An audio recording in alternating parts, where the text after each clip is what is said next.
New technology in Virginia Beach will help solve crimes involving guns. The Virginia Beach Police Department just started using a system called Brass Tracks that analyzes shell casings left at crime scenes. Only on 13 News Now, Allie Weatherton shows us how that new technology works.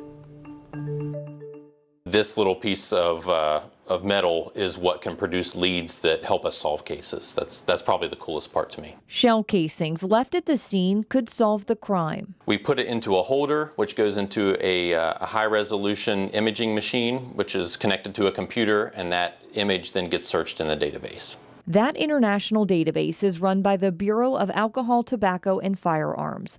Virginia Beach Police's Forensic Unit Supervisor, Dade Chisler, says the department started using the new Brass Tracks technology earlier this month. What ultimately comes out of those are correlations, basically linkages that show that this cartridge case was fired from a certain gun and it links up to a cartridge case that was collected somewhere else. Chisler says they've used the system about 30 to 40 times, and he says it's already helped investigators. Our second cartridge case that we entered actually produced a pretty good lead for us.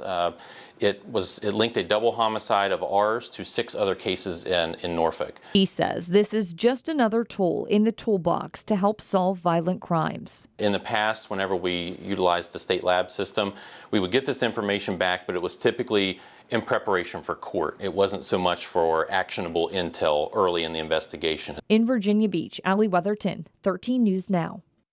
And Chisler says VBPD isn't the only one in our area with this new technology. He said Norfolk Police has one and Hampton and Newport News share one.